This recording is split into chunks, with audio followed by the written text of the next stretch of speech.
드시고 여러분들 또 기쁜 마음으로 함께 해주시기 부탁을 드립니다. 옆자리에 앉은 교우들과 환영의 인사 나누시겠습니다. 반갑습니다. 환영합니다. 잘들 지내셨습니까? 예. 예, 잘들 지내셨죠?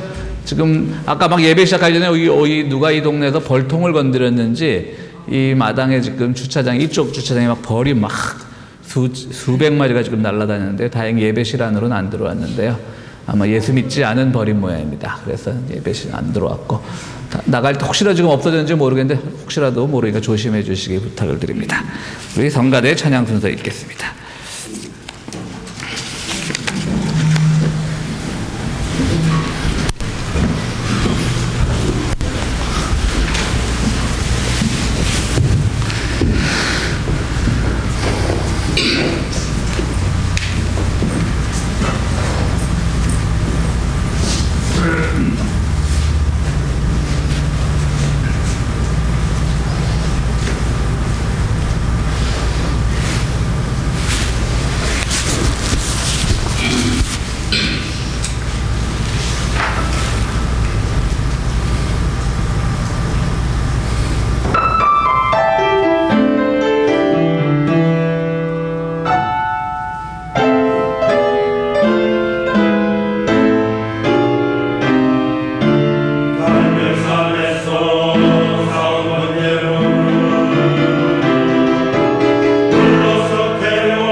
네, 용서의 확신의 말씀 시편 25장 4절에서 10절까지 말씀 함께 교독하시겠습니다. 주님, 주님의 길을 나에게 보여주시고 내가 마땅히 가야 할 그 길을 가르쳐 주십시오.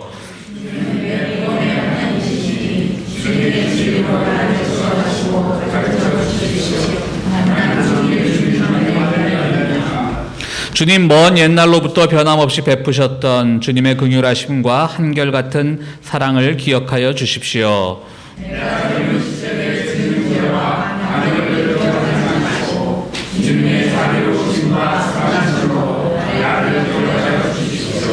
주님은 선하시고 올바르셔서 죄인들이 돌이키고 걸어가야 할 올바른 길을 가르쳐 주신다.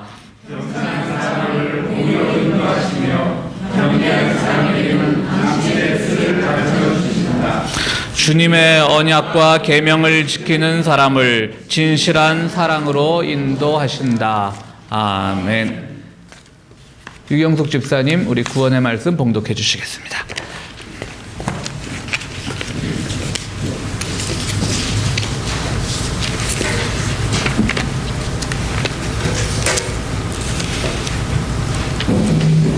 요한복음 3장 1절부터 12장까지 봉독하겠습니다. 바리새파 사람 가운데 디고데모라는 사람이 있었다. 그는 유대 사람의 한 지도자였다. 이 사람이 밤에 예수께 와서 말하였다. 랍비님, 우리는 선생님 하나님께로부터 오신 분임을 압니다. 하나님께서 함께 하지 않으시면 선생님께서 행하시는 그런 표정들을 아무도 행할 수 없습니다. 예수께서 그에게 말씀하셨다. 내가 진정으로 너에게 말한다. 누구든지 다시 나지 않으면 하나님 나라를 볼 수 없다. 디고데모가 예수께 말하였다. 사람이 늙었는데 그가 어떻게 태어날 수 있겠습니까? 어머니 뱃속에 다시 들어갔다가 태어날 수야 없지 않습니까? 예수께서 대답하셨다.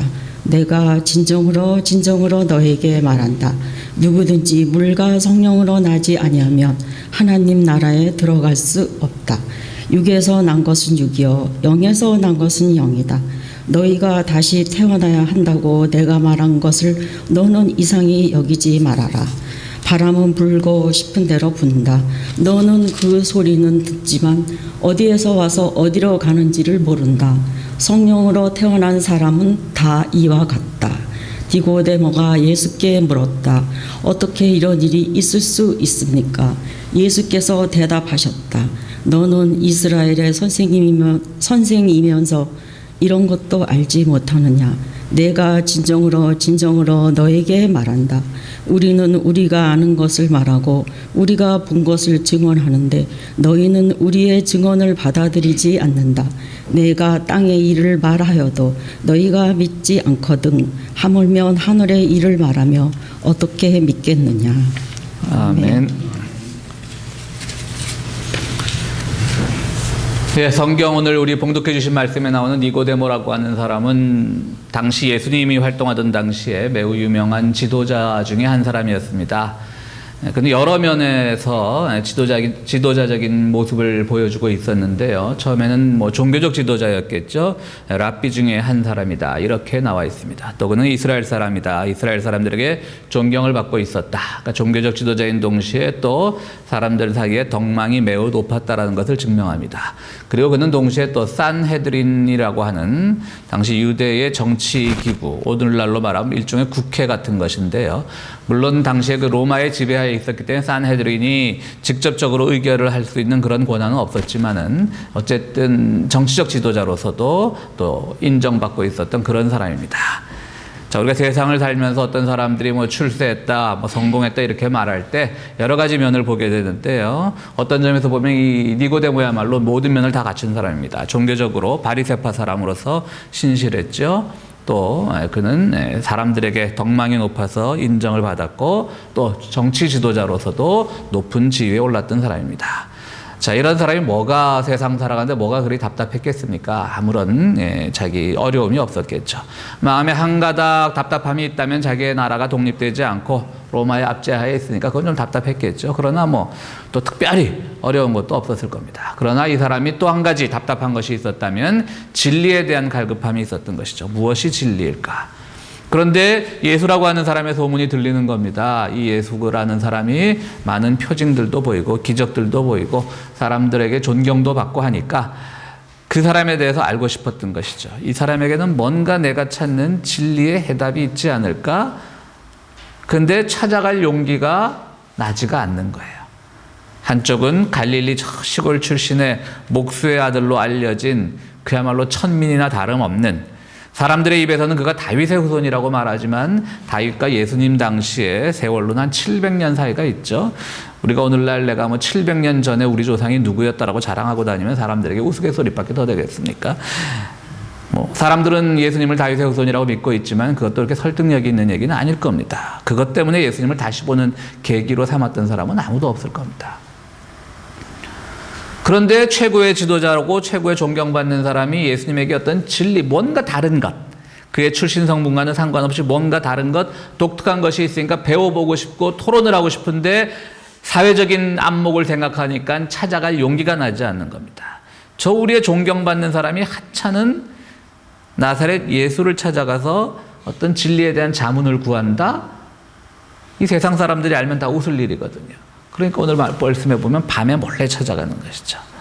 니고데모에 대한 평가는 아주 다양합니다. 정말 그 모든 것을 갖춘 사람이 예수님에게 찾아와서 질문을 하고 진리에 대해서 배워가고자 했던 그 마음은 정말 겸손한 마음으로 우리가 생각할 수 있겠지만, 니고데모를 얘기할 때 항상 그가 정말 요즘 말로 하면 뭐 2% 부족한 것, 3% 부족한 것, 10% 부족한 걸로 따지자면 왜 밤에 갔냐라고 하는 것이죠. 그게 늘 니고데모를 얘기할 때마다 나오는 그의 한계인 겁니다. 진리에 대해서 알고 싶었지만 그 진리의 근원인 예수님을 직접 만날 만한, 사람들 눈앞에서 자신 있게 만날 만한 용기는 없었던 겁니다. 어쨌든 밤에 찾아갑니다. 그래서 예수님에게 얘기를 합니다. 당신의 소문을 많이 들었습니다. 당신이 베풀고 다니는 기적의 이야기도 많이 들었고요. 당신이 행했던 그 표징들도 많이 들었습니다. 아주 굉장히 칭찬을 하는 거죠.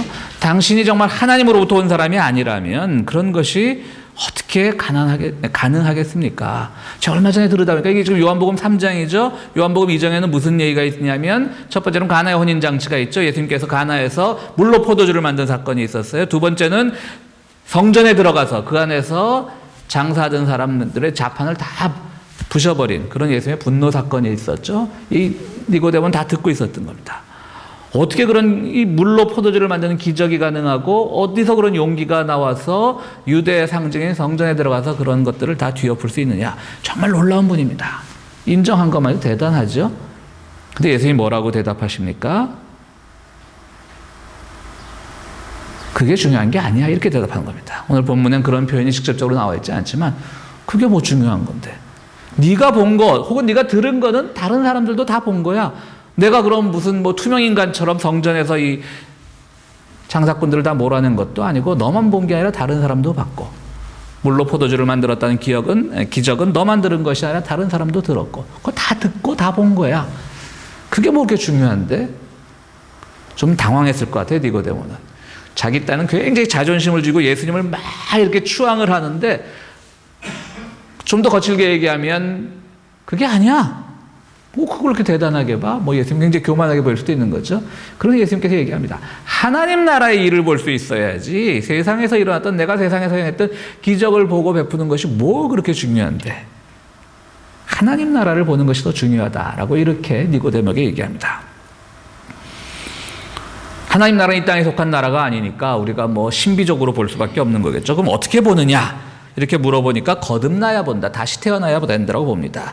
오늘 사는 크리스찬들에게 우리가 거듭나야 된다, 회심해야 된다, 뭐 다시 태어난다 이런 말들은 너무나 우리들에게 익숙한 말이지만 1세기 유대인에게는 거듭난다, 다시 태어난다라는 말이 굉장히 낯설었을 겁니다. 그러니까 너무나 정말 어린아이 같은 질문을 하지만요, 오늘 우리 기준으로 보면 이미 거듭난다, 다시 태어난다 이런 용어에 익숙한 우리들의 기준으로 보면 니고데모의 질문이 굉장히 유치한 것일 수 있지만 그 당시는 굉장히 신선한 질문인 것이고 굉장히 그분은 그 얘기를 들었을 때 충격적이었던 것이죠.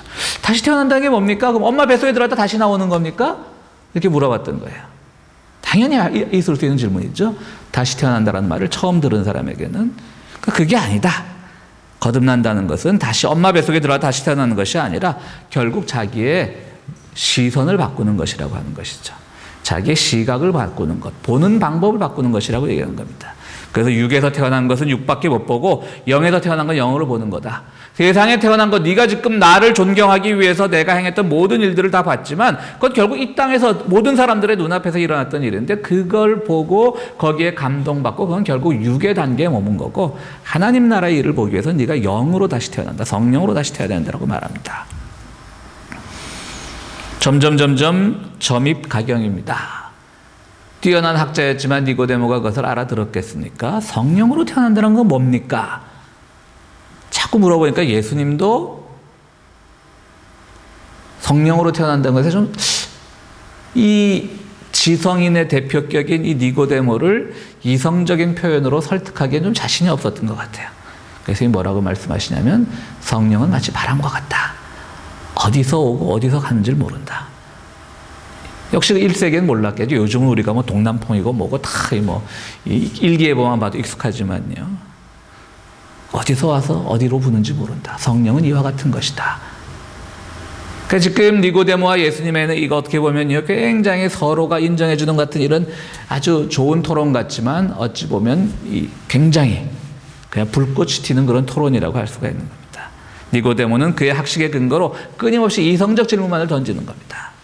다시 태어난다는 건 뭡니까? 생물학적으로 엄마 뱃속에 다시 들어가는 것이 아닙니까? 당신이 행했던 모든 일들을 내가 눈으로 직접 봤습니다. 보이지 않는 하나님의 나라 일을 내가 어떻게 말합니까? 그럼 성령은 무엇입니까? 성령은 바람과 같다. 한 사람은 끊임없이 인간의 생각, 이성으로 뭔가를 탐구하려고 하고 예수님은 끊임없이 네가 가지고 있는 모든 이성과 육적인 판단 기준과 네가 보았던 시각을 통해서 얻었던 모든 경험, 때로는 소문을 들어서 얻었던 모든 이야기들을 극복하지 않고서는 하나님 나라를 볼 수 없다라고 하는 것입니다.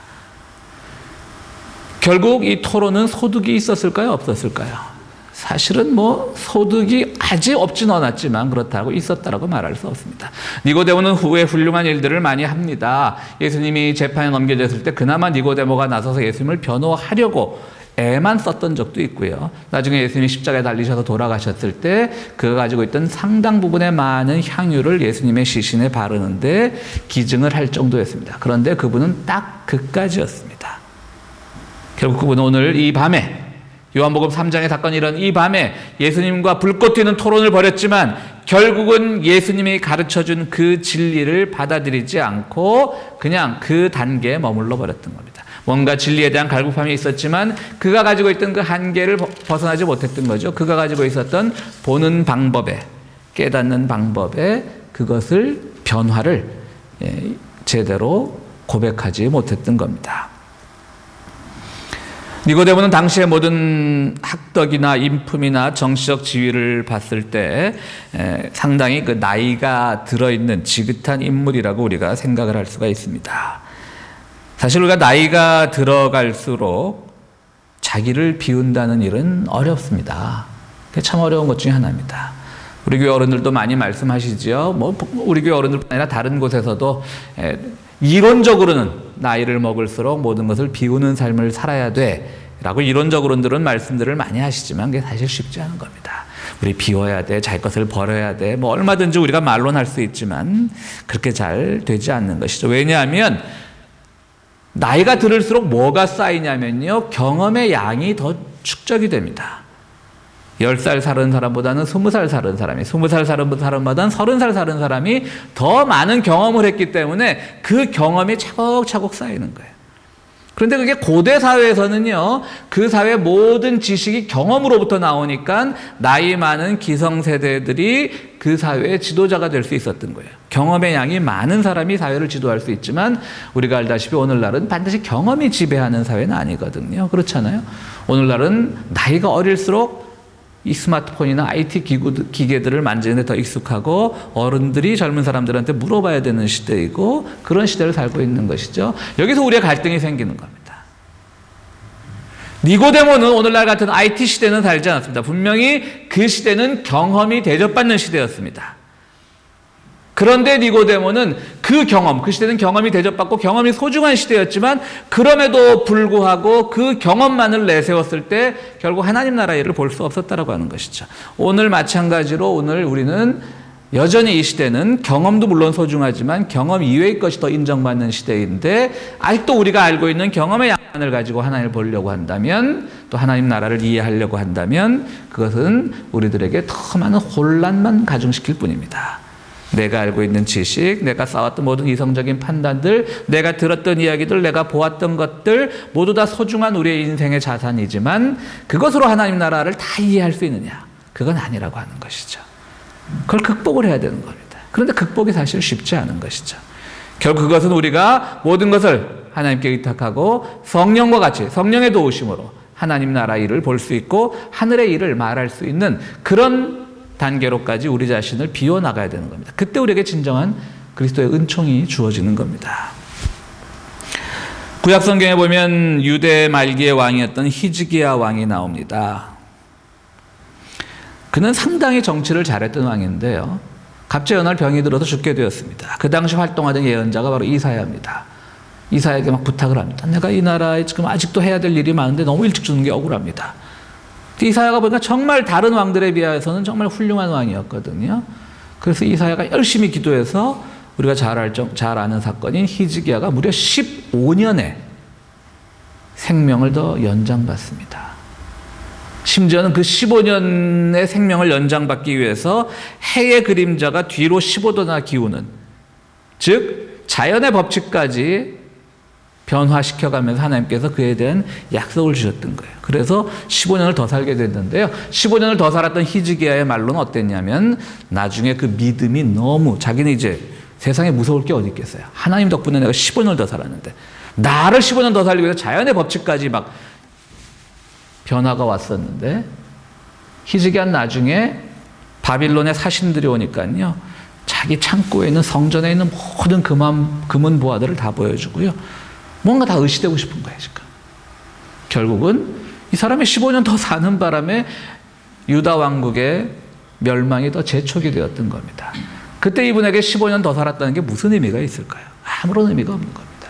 생명이 연장됐던 건 아무런 의미가 없는 겁니다. 그는 자기 과시를 더 하나님께서 주신 그런 새로운 생명을 자기 과시에만 썼던 것이죠. 오히려 그 이전의 삶보다 더 못한 삶을 살았던 겁니다.